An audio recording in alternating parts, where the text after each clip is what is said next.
You're like a rabbit full of energy. I want to get away from him. This is truly the most thrilling wild survival. Opposite-sex strangers survive 21 days on a deserted island. No food, no clothes. If they can persist, there will be a $100,000 reward. Those who love extreme experiences can give it a try. You might not be interested in money, but you can't help being interested in people. So there might be surprising differences. For example, professional fisherman Chris, who joined not for the money, because he believes every man has a dream. Alone with a beautiful woman on an island. No clothes needed for this challenge. Money doesn't matter. The main thing is to fulfill the dream. His partner is nutritionist Karen. She enjoys such exciting challenges, so she came. By now, both were excited to meet. Quickly taking off their clothes, they rushed to the meeting point. When the two finally met, Chris couldn't stop laughing, constantly praising how beautiful Karen was. Of course, Karen also liked a certain aspect of him. Turns out they were both like-minded. After getting to know each other, they brought out their two survival tools, an iron pot for purifying water, and a machete, an essential tool in the wild. According to the map provided by the crew, they were on an island in the northeast of Venezuela. The terrain was not only harsh, but the island's resources were also quite scarce. Marine resources were abundant, though, but the waters were full of poisonous jellyfish and fierce sharks. Even so, the two still decided to head to the beach. After all, finding food was very important. Here they could hear the sound of the ocean, so they were likely close to the shore. Sure enough, after trekking through the forest for a short while, they arrived. There was even a small water hole by the shore. They casually dug a hole and found the groundwater to be quite clean. Drinking it didn't have any strange taste, so they decided to set up camp nearby. But Chris was still hesitant about where exactly to build the shelter. Wandering around wasted time, which made Karen complain. Only 3 hours remained before dark. They reluctantly went back to their starting point, using palm leaves to build a simple shelter. Since they couldn't start a fire in time and it rained that night, they were so cold they couldn't sleep, barely making it through to the next day. Today they decided to repair the shelter first, using banana leaves to cover the surface, sealing it without a single gap. Chris decided to cut a few logs to weigh it down, to stop strong winds from blowing it off, but Karen felt it was a waste of time and energy.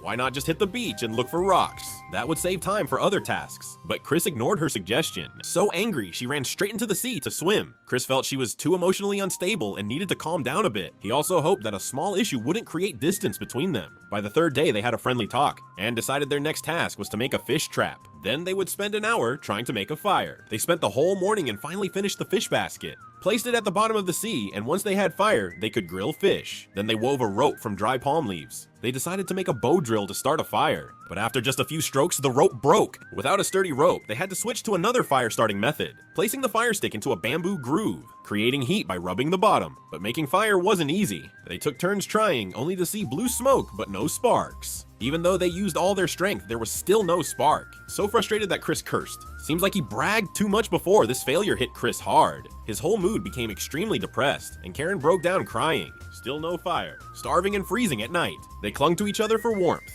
In the following days, they kept trying to make fire. Hungry, they ate only sea urchins and coconuts. But it didn't help much with the hunger. Plus, always failing to make fire had both of them on the verge of collapse. By day 10, the hunger was unbearable. Chris went to check the fish basket early in the morning but found nothing. He decided to go to the rocky shore to look for some crabs. Eating a bit of crab sashimi to ease the hunger. No crabs in sight, but he unexpectedly found a piece of rope. He brought it back to camp. It could be used to make a bow drills. They worked together, Karen holding the top of the drill firmly. Chris tugged the bow's lower limb. Obviously, Karen used more effort, and her arms quickly became sore. After several failed attempts at firemaking, Karen suggested switching roles. But Chris didn't agree. This bow drill was made by him. He felt the control should be in his hands. Hearing that, Karen gave up on him. She was just too tired. She decided to rest before doing anything else. Chris also felt powerless. This task needed both of them anyway, so he waited for her to recover. After resting, Karen still didn't make a move. She even left the camp to clear her head. Chris really couldn't take it anymore. He tried a new way to start fire by himself.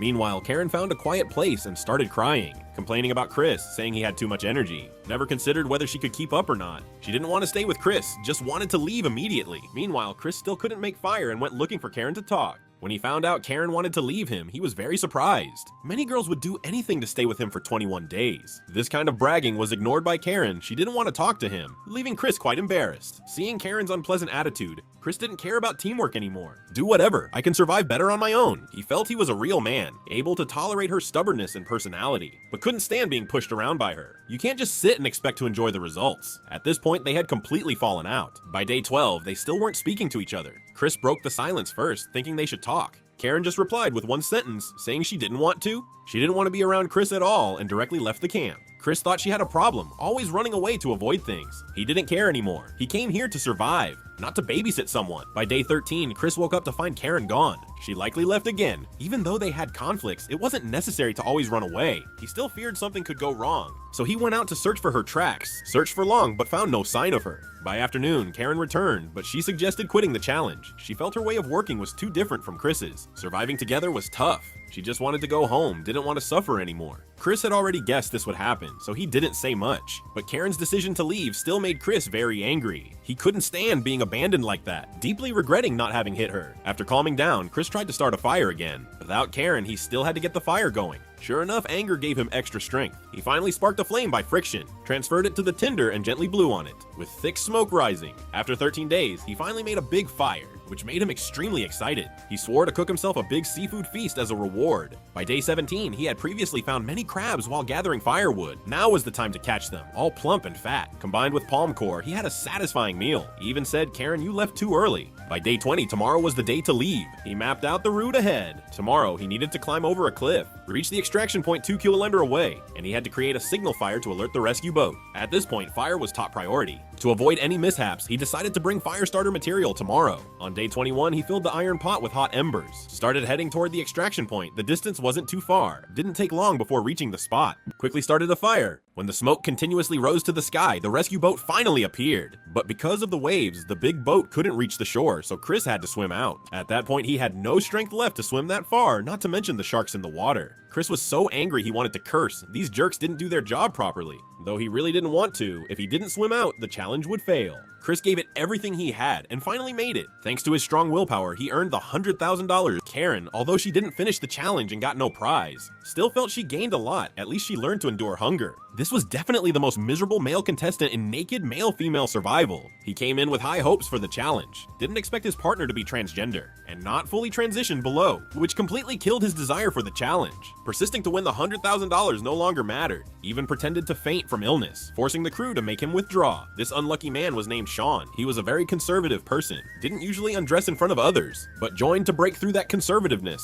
His partner was Tara, a transgender woman mid-transition, still had male characteristics below, so being topless together wasn't an issue. But when they met, Sean completely froze. So shocked he couldn't say a word. This lame crew failed. Where's the promised beauty? How am I supposed to survive 21 days in this situation? The atmosphere at the scene was super awkward. Tara, after all, was used to this. Even asked Sean what his thoughts were. Oh man, what was he supposed to say? He could only reply with, "Don't worry, I don't mind." Most likely had already wanted to leave inside. He didn't want to continue the topic either. Quickly took out his survival tool this time, a large broadsword. Tara was a hunter, so she brought a bow. Also, the crew provided an iron pot and a fire striker. According to the map, their challenge location this time was in the southern wilderness of Zambia. This was an animal kingdom with many large predators, but fortunately counted as 1.5 men. This little danger was no big deal. They chose a spot closest to a water source and headed toward the target areas. On the way, Tara talked about her transition history, enduring many judgmental stares. Previously, Sean had voluntarily given her a hug, which moved her deeply. It also made Sean feel a bit awkward. After hours of walking, they finally arrived. There was a stream here and the water was very clear. It was a feng shui-friendly camping spot. A crocodile sunbathed on the opposite bank. For Tara, being a hunter, this was definitely a great food source. She quickly grabbed her bow and acted. Unfortunately, she missed, and the crocodile got away. Right now, there was no time to chase it. They had to quickly start a fire and build a shelter. They gathered some dry grass to use as tinder. The weather was dry, so making fire was fairly easy. A few strikes of the fire starter sparked a big flame. They fetched some stream water, and once boiled, it could be safely consumed. The beginning went quite smoothly. Next was to build the shelter first. Then they could think about food. Otherwise, they'd be scorched by the intense sunlight sooner or later. They applied a layer of wet mud on their skin as sunscreen, then started collecting materials to build the shelter. As it was getting dark, they simply used a large tree as a support, built a fence around, and made a simple open-air shelter. At night, Tara again talked about her 4-year transition journey. She kept thanking Sean for being so kind, and told Sean he could ask anything if he was curious. It was rare for her to meet someone as nice as Sean, so she wanted to share a bit. But Sean's responses were very dismissive. He didn't want to talk about the topic and just wanted to sleep. But the shelter was too basic, and in the middle of the night, a strong wind blew in. It was so cold they couldn't sleep at all. Seemed like tomorrow's focus had to be rebuilding the shelter. On the second day, they decided to move to a different spot to build it. This big rock had a slanted shape. Making fire at the base could reflect heat efficiently. They used palm leaves around to build a fence, but working too long under the hot sun made Tara feel a bit overwhelmed. She felt like there was a fire burning in her head. Sean thought she had heat stroke, and even though he helped her cool down physically, her condition didn't improve, so now only Sean was working. Building the shelter alone alone, collecting firewood for the fire. He didn't stop to rest until it was almost dark. Meanwhile, Tara kept praising him as a good person. On the third day, Tara wanted to go hunting, but Sean felt dizzy and wanted to rest. Tara originally hoped they'd go together, but it looked like she would have to go alone. After Tara left, Sean suddenly stood up, but right after, his body collapsed to one side. The cameraman rushed in to check and called the medical team. By the time the doctor arrived, Sean was completely unconscious. No matter what they called him, he didn't respond. At this moment, Tara also ran back and kept calling his name beside him, but still got no response. The medical team decided to take him to the medical tent for treatment. Tara blamed herself a lot for this. She felt it was her fault Sean got too tired the day before. But as soon as they arrived at the tent, he woke up. He just felt uncomfortable after all. The doctor also examined him. Suspected dehydration leading to low blood sugar causing the collapse. He also hit his head, and the doctor recommended withdrawing for further checkups. They even suspected he did it on purpose, since his mental state seemed fine now. Regarding Sean's departure, Tara felt very reluctant inside. On the fourth day, many baboons gathered around the camp, jumping around to declare their territory. But Tara wasn't afraid at all, bow always in hand, always ready for battle. Maybe seeing she wasn't easy to mess with, the fight never happened. On the fifth day, Tara was about to make a move on the crocodile, but then discovered leopard tracks around the camp. This wasn't good news, it was a real threat. Tara was afraid they'd attack from the roof of the shelter, so she decided to rebuild a new one. She gathered some palm leaves and used thorny bushes as cover. Likewise, fenced the area. With thorn protection, it would be much safer. Doing heavy work all alone, she started to feel exhausted and missed Sean deeply. By the 9th day, she still hadn't hunted any prey. She could only search for elephant dung. Inside were many hard seeds, at least enough to get stuck between her teeth. But now, besides food, one more thing deeply troubled her. Her facial hair had grown back. Because this challenge didn't allow bringing female hormones. It was the first time in 4 years, and she felt very uncomfortable. She didn't know if she would return to being a man after the challenge. For days, she kept trying to strike the crocodile from afar. But each time it easily dodged her shots, during a long-range attack, the bowstring snapped into her chest, tearing her chest open badly. The medics closed her wound with 5 stitches. With no anesthetic, she just gritted her teeth through the pain. After the wound was treated, she still had to continue the challenge. It wasn't too serious after all. By the 15th day, she still hadn't caught the crocodile. Due to the constant pain, she couldn't even pull the bow anymore. If she didn't eat soon, she'd have to quit from hunger. She accepted the risk of reverting to being a man, determined to win the prize money. She searched for more protein. Maybe the heavens had mercy. She discovered lots of mussels in the rocks of the stream. The meal gave her strength to last 2 more days.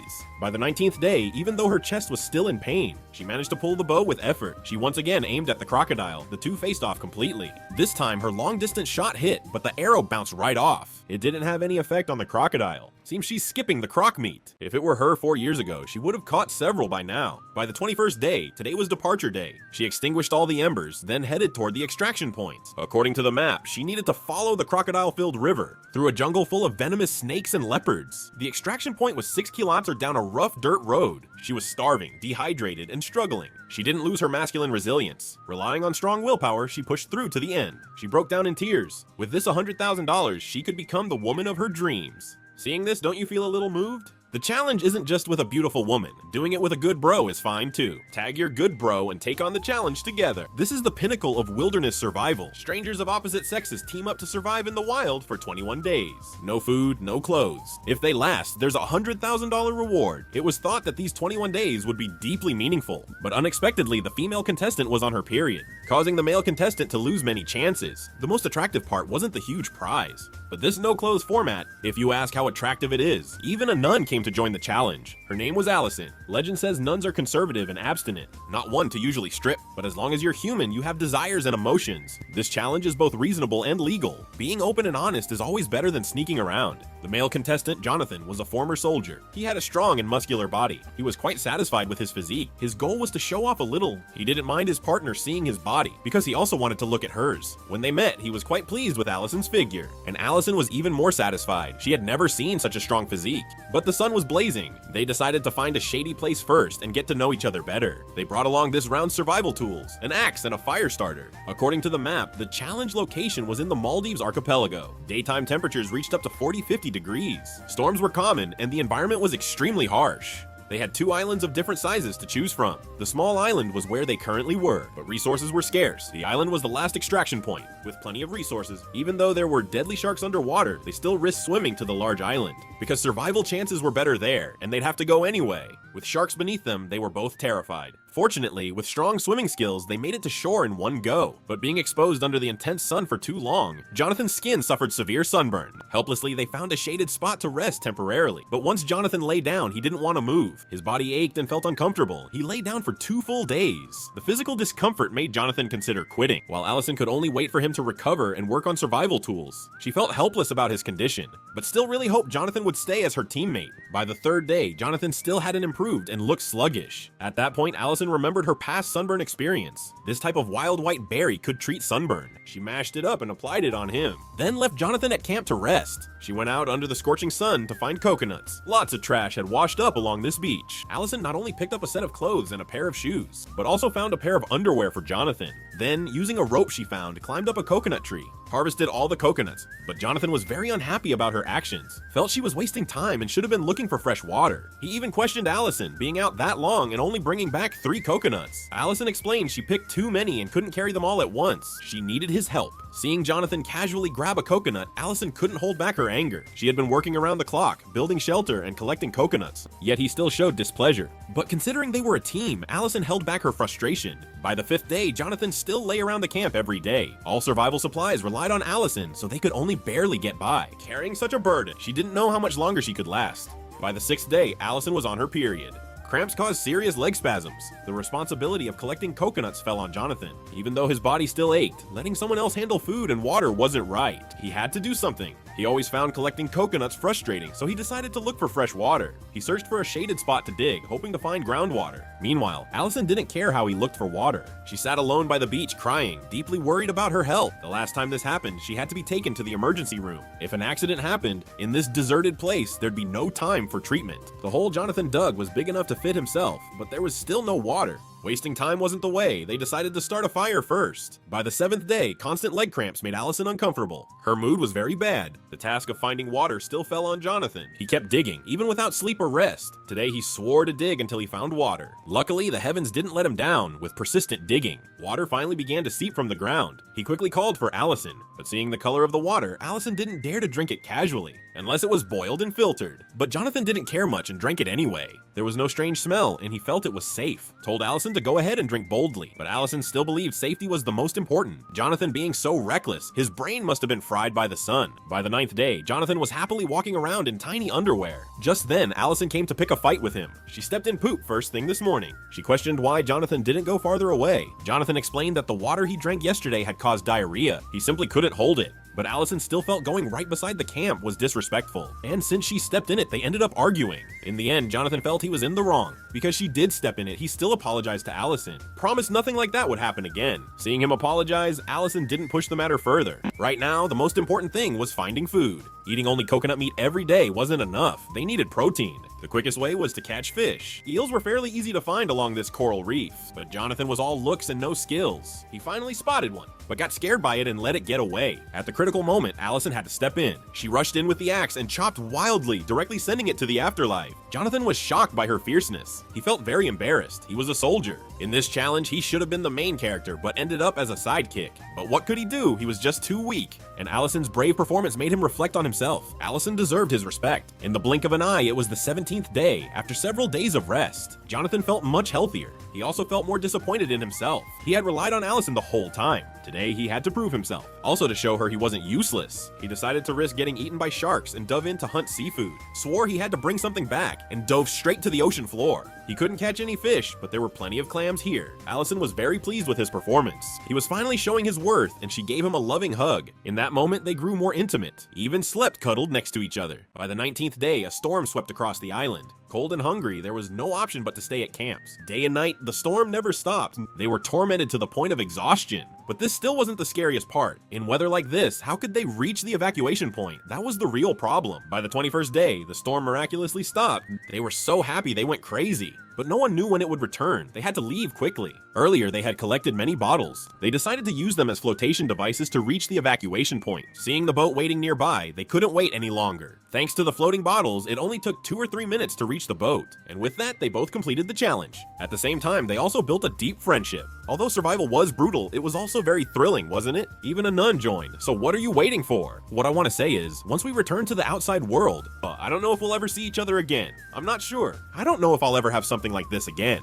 You know, that kind of relationship, a hunter, a vegetarian. So what's going to happen? Oh my god! Another pair of male and female strangers joined the challenge. 21-day wilderness survival challenge. No food, no clothes. If they persist, there's a $100,000 prize. If you're interested, you can give it a try. Or find like-minded friends to simulate the experience. The male contestant this time was a professional hunter named Adam. Before coming, he specifically trained his focus. Career-focused, nothing else mattered. Quaylin was cheerful and charming. She had some book-based survival knowledge. Felt this challenge was very exciting. As a single woman, this minimal clothing survival style was no big deal. When they met, seeing such a beautiful girl, all the focus Adam had trained before was useless. His eyes were full of tension and excitement, eagerly looking forward to the days ahead. According to the map, the location was in the Isabela mountain range, Nicaragua, home to the extremely venomous fer-de-lance snakes and large predators like mountain lions. Their only survival tools were a machete and a fire starter, so they decided to go to the waterfall and find an open area. That way it would not only be safe, but also close to a water source, so they were both quite satisfied with their partner. What Adam was most satisfied with was Quaylin's beauty. Quaylin felt Adam was very talkative, very charming, handsome, and her type. After several hours of trekking through the jungle, they reached a small stream near the waterfall. Chose a spot with good energy beside it. Immediately started gathering materials to build a shelter. Since she wasn't wearing clothes, Quaylin felt it was hard to move around. She used leaves to make a bikini and even asked Adam to help her put it on. From Adam's expression, it wasn't hard to tell he was a bit disappointed. With their cooperation, by the time the sun was about to set, they finally finished building the shelter. At night, a sudden heavy rain fell, and since they hadn't started a fire, they were freezing. They had no choice but to hug each other to stay warm. By the second day, they didn't want to go through another cold night like that. The first thing they did after waking up was try to start a fire. After all, they needed fire to purify water. The fire starting process went fairly smoothly. Then Adam used bamboo as a container, filled it with stream water, and used a big flame to boil it and kill bacteria. But the wood here was too damp and wouldn't burn into a strong flame. From morning to evening, they couldn't get the water to boil. At this rate, they wouldn't have drinking water today. Adam suggested the waterfall, clean water straight from the mountain. It could be drunk without boiling. But though it looked close, it was actually several kilometers away. Quaylin felt that even by nightfall, they might not make it. Adam suggested they rest for a night, regain energy, and leave early in the morning. Quaylin didn't want to walk at all, but for drinking water, she had no choice but to agree. By the third day, they began heading toward the waterfall. Due to not having had water for a long time, Quaylin was extremely weak. She had to stop and rest every few steps. Walking and resting repeatedly, it took hours to finally reach the waterfall. After replenishing fresh water, they both felt much more refreshed. They also took some extra back to the camp. Next, they began focusing on finding food. Quaylin ate whatever she found on the spot, but it was all flowers and plants. Meanwhile, Adam brought back lots of protein: crabs, snails, earthworms. Each one was huge, but Quaylin was a vegetarian, hesitated, and refused to eat. Even though Adam kept tempting her, she firmly refused to eat any. Watching Adam crazily loading up on calories made Quaylin very uncomfortable. For the next 3 days, they each searched for food on their own. As the weather gradually dried up, they finally managed to start a big fire. They could also get fresh water by boiling stream water, but nights were still freezing. They continued to hug each other to stay warm.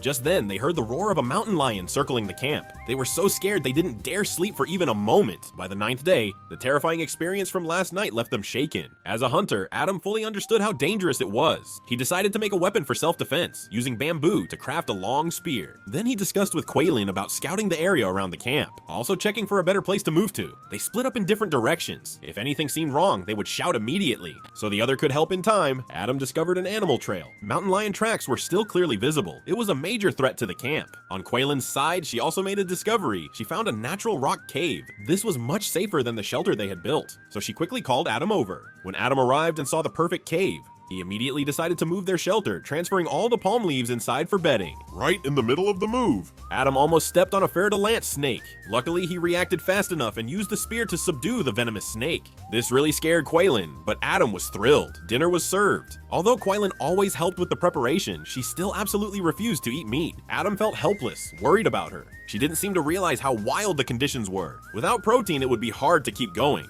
That night, just as they were about to go to sleep, the mountain lion's roars kept echoing outside. Turns out they hadn't shaken it off at all. At that point, sleep wasn't even an option. They could only keep watch around the camp, afraid they might get attacked by the lion while sleeping. Time quickly passed to day 14. Every night they were disturbed by the lion, severely sleep deprived, combined with a lack of food. They were both extremely weak. Quaylen's condition was even worse. She felt her muscles were being consumed rapidly. She also knew she needed to get some protein, but she still insisted on staying vegetarian. When hungry, she just ate plants and flowers. But Adam felt those had too few calories. They needed some protein. By the 17th day, who knows what happened that night? Looking back, they both felt happy about it. Living more closely, they started searching for food together. This time, Adam caught a lizard. Maybe it was the hunger or something else. Under Adam's influence, Quaylen finally ate meat, and honestly, it tasted great. Of course, she explained it wasn't her intention, but out here in the wild, there was no other choice. To have gone so many days without eating meat, this sudden change likely owed a lot to Adam's effort. By the 19th day, they didn't go out looking for food. Instead, they sat on a mountain peak and had a heart-to-heart. In a sea of people, they somehow ended up teammates. They were really happy to have met each other. Talking about life and hobbies, they both cherished one another.